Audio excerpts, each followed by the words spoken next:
Sir, ప్రస్తుతం నిన్న జరిగిన ఇన్సిడెంట్లో ఒక బాబు మరణించిండు అనే దాని మీద మీరు ఒక జిల్లా అధికారిగా మీరు ఇచ్చే సమాచారం ఏంటి, వివరణ ఏమిటి sir? Your good name and designation please. Thank you అండి శ్రీనివాస్ గారు. నా పేరు డాక్టర్ సీతారాం అండి. మన సత్పూర్ డివిజన్ టీం నుంచి మనకి శుక్రవారం మార్నింగ్ ముఖ్యంగా మన తల్లాడ ప్రజలు మరియు మన డివిజన్ ప్రజలందరికీ నమస్కారాలు. మన శుక్రవారం మార్నింగ్ 10 గంటలకి రెండవ కానుకతోటి 9 నెలలు పూర్తి నిండాక మల్లారం గ్రామం నుండి రెండవ కానుకతోటి కాపు నొప్పులతో మన హాస్పిటల్కి వచ్చి తల్లాడ గవర్నమెంట్ హాస్పిటల్కి వచ్చి అడ్మిట్ అయ్యారు. సో వాళ్ళని మన ఏఎన్ఎం గారు ఆశా గారు తీసుకొచ్చి అడ్మిట్ చేశారు. ఇక్కడ మన సిబ్బంది స్టాఫ్ నర్సు డాక్టర్లు ఎగ్జామ్ చేసి ఇవి డెలివరీ డేట్ కరెక్ట్ అమ్మా, కానీ ఇప్పుడు బాత్రూమ్ నొప్పుల్లాగా ఫాల్స్ పెయిన్స్ అంటారు, బాత్రూమ్ నొప్పుల్లాగా ఉన్నాయి, నొప్పులు కొంచెం మొదలయ్యాక మనకి డెలివరీ ప్రాసెస్ మొదలవుద్దని అబ్జర్వేషన్లో పెట్టారు. ఇప్పుడు లేటెస్ట్గా మోడర్న్ గైనకాలజీలో అధునాతనప్పుడు వచ్చిన గైనకాలజీలో ఎప్పుడైతే వాతం నొప్పులు వచ్చి ఫాల్స్ నొప్పులు వస్తున్నాయో మన హాస్పిటల్ అడ్మిట్ చేసుకొని ఒక 2-3 గంటల ముందు కొంచెం ఎక్సర్సైజ్ చేపించడం, మినిమల్ ఎక్సర్సైజ్ చేపించడం, నడిపించడం, కూర్చోబెట్టడం, అటు ఇటు పొరిలియటం, ఇలాంటి ఎక్సర్సైజ్ చేసుకుంటూ 4 వరకు ఎగ్జామ్ చేసుకుంటూ అబ్జర్వ్ చేసుకుంటున్నారు. ఆ 4-4:30 టైంలో నిజంగా అలానే నేచురల్ ప్రాసెస్ లానే డెలివరీ పెయిన్స్ ఎక్కువైనాయి, స్టార్ట్ అయినాయి. అప్పుడు ఇంజెక్షన్స్, గ్లూకోజ్ ఇవన్నీ పెట్టి ఆ 4:30 నుంచి కరెక్ట్గా డెలివరీ ప్రాసెస్ టైం లాగానే 2:30-3 గంటలకి యాక్టివ్ డెలివరీ అయింది. యాక్టివ్ డెలివరీలోకి అడ్మిట్ అయ్యారు. అడ్మిట్ అయ్యాక బాగా నొప్పులు వచ్చే టైంలో ఉమ్మనీరు కొంచెం పోయింది. ఆ ఉమ్మనీరు పోవటం అంటే అది మనకు అడ్వాంటేజ్, ఇమ్మీడియట్గా బేబీ డెలివరీ అవుతుందని. ఆ ఉమ్మనీరు ఎక్స్పెల్ అంటారు, ఎక్స్పెల్ ఆఫ్ అమ్యూనిటీ ఫ్లూయిడ్. అది అయిపోయి బేబీ తల వచ్చే టైంలో కొంచెం యాస్పిరేట్ అయి ఉంది బేబీ. అప్పటికే ఆ యాస్పిరేట్ అయ్యి లోన బేబీ ఉండి ఆ ప్రాసెస్లో బయటికి వచ్చే ఒక 10-20 నిమిషాల్లో కొంచెం డిలే అవటం వల్ల బేబీ అన్ఫార్చునేట్లీ అందుకే దురదృష్టకరంగా బేబీ చనిపోయి పుట్టింది. వెంటనే వీళ్ళు బేబీలను మదర్ని విజయవాడ ఖమ్మం పంపిద్దాం వేరే హాస్పిటల్ కానీ వెహికల్ పిలిచారు, కానీ బేబీ అప్పటికే డెత్ అయింది. అది కొంచెం మనకి బాధాకరమైన విషయం. సో ఇందులో డిప్యూటీ చూడగా గవర్నమెంట్గా అడ్మినిస్ట్రేటివ్గా చెప్పేది ఏంటంటే మనం కొంచెం ఒక గంట ముందు ఎక్స్పెక్ట్ చేసుకొని కొంచెం మనం హైయర్ హాస్పిటల్ అంటే మన దగ్గరలో ఖమ్మం హాస్పిటల్ రెఫర్ చేస్తుంటే ఈ రిస్క్ను మనం అవాయిడ్ చేసి బేబీని సేఫ్గా ఉంచడం. సో దీని మీద జరిగిన అన్ని ట్రీట్మెంట్ ప్రొసీజరు అన్నీ నేను ఎంక్వైరీ చేసి డిఎంఎడ్ గారికి నేను తదుపరి రిపోర్ట్ సబ్మిట్ చేస్తాను. సో అయినా కానీ ఈ మనకి తల్లాడ హాస్పిటల్కి 10-15 డెలివరీలు నెలకు చేసే ఇప్పుడు కూడా ఈ 10 రోజులనే 4 డెలివరీలు చేసే వాతావరణం చేసే ట్రీట్మెంట్ ఇచ్చి మంచి ట్రీట్మెంట్ ఇచ్చి ప్రజలకు సేవలు అందించే ఒక గుర్తింపు మన చిన్నప్పటి నుంచి నేను కూడా ఈ ఏరియా వాసిని చిన్నప్పటి నుంచి ఉంది. సో ఆ నమ్మకంతో మన తల్లాడ ప్రజలకు హాస్పిటల్కి ప్రజలు నమ్మకంగా వస్తున్నారు. సో ఇలాంటి తప్పులు మళ్ళీ పునరావృతం అవ్వకుండా డెఫినెట్గా సిబ్బంది మీద యాక్షన్ తీసుకుంటాను. నేను నా పై అధికారులకు తెలియజేసి డెఫినెట్గా మళ్ళీ రిపీట్ అవ్వకుండా చూసుకుంటాను. దీంతోపాటు అన్ని రకాల వ్యాధులకి, అన్ని రకాల వైద్యానికి మన హాస్పిటల్ ఇంకా అభివృద్ధి చెందడానికి నా తోడుగా సహకరిస్తానని మీకు అందరికీ తెలియజేస్తూ ఇంకో చిన్న విషయం సార్, ఈ పల్లె దవాఖానా డాక్టర్ గోపికి ఈ యొక్క డెలివరీ చేసే అథారిటీ ఉందా? అంటే అథారిటీ హక్కు కాదండి. పల్లె దవాఖానా డాక్టర్లు కూడా ఎంబీబీఎస్ డాక్టర్లు మనం చదువుకున్న డాక్టర్లే. వాళ్ళని మనకి ఇంతకుముందు ఎట్లా ఉండేదని అంటే పిహెచ్సిలోనే మన యొక్క ఈ ప్రాథమిక సేవలు అందేటట్టు చూసేవాళ్ళు. ఇప్పుడు గవర్నమెంట్ కాన్సెప్ట్ మారి, సెంట్రల్ గవర్నమెంట్ కాన్సెప్ట్ మారి ఆయుష్మాన్ భారత్ పల్లె దవాఖానాలను పెట్టి ఈ ఏదైతే మండల లెవెల్లో వైద్య సేవలు అందుతున్నాయో వాటినన్నిటినీ పల్లె ఒక 3,000-4,000 పాపులేషన్ ఉన్న సబ్ సెంటర్ పరిధిలో అందించాలనే ఉద్దేశంతో 5 స్టెప్స్ మెకానిజం ట్రీట్మెంట్ లాగా వాళ్ళని రిక్రూట్ చేయడం జరిగింది. వాళ్ళని ఖాళీ టైంలో ఎలాంటి కేసులు అక్కడ చేస్తూ కూడా మన గవర్నమెంట్ హాస్పిటల్లో పిఎస్సీలలో ఎలాంటి డెలివరీ కేసులు, ఎమర్జెన్సీ కేసులు ఇవి వస్తే వాళ్ళు వచ్చి నేర్చుకోవడానికన్నా వాళ్ళు వచ్చి అటెండ్ అవ్వడానికి అవకాశం అది మనం ప్రొఫెషనల్గా మనం ఎంకరేజ్ చేసుకుని పోతున్నాం అండి. కానీ వాళ్ళే ఇక్కడ ఉండి చేయాలనేది అదేమి మన గవర్నమెంట్ మ్యాండేటరీ కాదు. ఖచ్చితంగా వాళ్ళు ఇక్కడికి వచ్చి అటెండ్ అయ్యే బాధ్యత వాళ్ళకి కూడా ఉంది. ఇప్పుడు అటెండ్ అయ్యారు ఒక భాగం సార్, ఇప్పుడు ఆ గోపి అనే అతను ఆ డాక్టర్ సరైన అవగాహన లేకుండా చేయటం వల్ల ఈ ప్రమాదం జరిగింది అనేది ఆరోపణ. అంటే యాక్చువల్గా ఆరోపణలు అంటే మనకి డెలివరీ అనేది ఒక క్వాలిఫైడ్ స్టాఫ్ నర్స్ గారు, ఒక ఏఎన్ఎం గారు, తర్వాత మెడికల్ ఆఫీసర్ డాక్టర్ గారు చేస్తారు.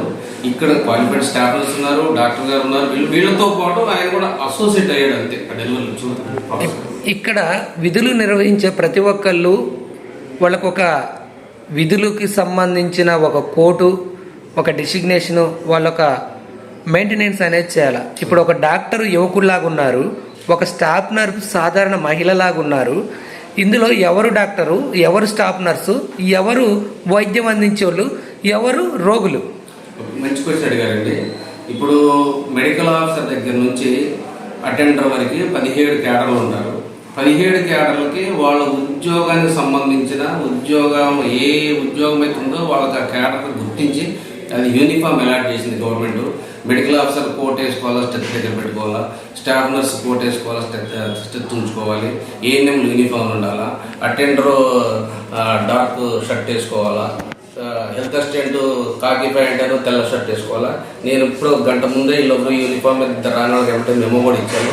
సో రెగ్యులర్గా ఆ డ్రెస్ కోడ్ మెయింటైన్ చేసేటట్టు మేము సర్క్యులర్ ఇచ్చి వాళ్ళు ఖచ్చితంగా అది badge with label, dress code with label తోటి, నేమ్ ప్లేట్ తోటి మేము ఇంప్లిమెంట్ చేయడానికి డెఫినెట్గా మా పర్సనల్గా నేను యాక్షన్ తీసుకుంటాను.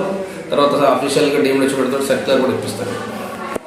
ఇప్పుడు ప్రజెంట్గా గతంలో ఒక 2-3 ఇలాగే నవజాత శిశువులు ఇక్కడ మరణించడం జరిగింది. ఇది 3వ కేసు అనేది మాకు తెలిసిన సమాచారం. మళ్ళీ ప్రభుత్వ హాస్పిటల్కి ఇలాంటి సంఘటనలు జరిగితే వచ్చే నిరుపేదలు వస్తారా? కరెక్ట్ అండి. ఇప్పుడు మన తల్లాడ గవర్నమెంట్ హాస్పిటల్లో ప్రతి నెల 10 నుండి 15 డెలివరీలు అవుతున్నాయి. సంవత్సరం మొత్తం 100-120 డెలివరీలు అవుతున్నాయండి. అది అవుతున్నాయంటే అసలు ఎప్పుడు ఒకప్పుడు 4-5-6 సంవత్సరాల క్రితం ఒక డెలివరీ కూడా అయ్యేది కాదు. ఇక్కడ మనకి డాక్టర్ల ఇంట్రెస్ట్, గవర్నమెంట్ చూపిస్తున్న శ్రద్ధతోటి, ఇక్కడ వర్క్ వచ్చిన స్టాఫ్ నర్సులు, మెడికల్ ఆఫీసర్ తోటి అట్లా ఎంకరేజ్ చేసుకోవడం వల్ల మనకి డెలివరీ సేవలు అనేవి అభివృద్ధి చెంది మన తల్లాడ గవర్నమెంట్ హాస్పిటల్ డెలివరీ అవుతున్నాయి. ఒకటండి, ఇందులో మనకి డెలివరీ ప్రాసెస్ అనేది అది సహజమైన సాధారణ డెలివరీ ప్రాసెస్. అది 100% అది సాధారణ ప్రాసెస్ అవ్వాలని లేదండి. ఒక 70-80% నార్మల్ డెలివరీకి ఏ ఇబ్బంది అవ్వకుండా అవుతుంది. ఆ వచ్చే 15%-20% రిస్క్లోనే ఏదో ఒకటి ఇలా జరుగుతుంది. అది కూడా జరగకుండా మేము కరెక్ట్ గైడ్లైన్స్ ఇస్తాము. మనకి డిస్ట్రిక్ట్ హెడ్ క్వార్టర్ హాస్పిటల్ దగ్గరలో ఉంది కాబట్టి అలాంటి రిస్క్ కేసులు ఉంటే రిఫర్ చేసే విధంగా, తక్షణమే రిఫర్ చేసే విధంగా గైడ్లైన్స్ ఇస్తాం. ప్రస్తుతం జిల్లాలోని మందుల కొరత ఉంది. సుమారు ఒక 5-6 రకాల మందులు అందుబాటులో లేవు. బీపీ కానీ, షుగర్ సంబంధించింది కానీ, ఎటెన్ఫిప్సీ లాంటి వాటి కానీ, అదేవిధంగా జింటాగ్, ర్యాంటాఫ్ లాంటివి కానీ ప్రస్తుతం ఈ హాస్పిటల్లోనే కాదు జిల్లా మొత్తం మీద లేవు. దీని మీద ఒక అడిషనల్ డిఎంహెచ్ఓగా మీరు ఇచ్చే వివరణ ఏంటి? ఓకే, మంచి క్వశ్చన్ అండి. మనకి టోటల్గా 114 అంటే ఇంచుమించు 120 వెరైటీస్ డ్రగ్స్, అన్ని రకాల జబ్బులకు సంబంధించిన 120 రకాల డ్రగ్స్ అన్నీ మనకి డిస్ట్రిబ్యూట్ చేస్తుంది గవర్నమెంట్. ఇందులో 95 వెరైటీస్, 95 రకాల మందులు అతి సాధారణమైన మందులు. అవి ఎప్పుడూ మనకు కొరత లేవు.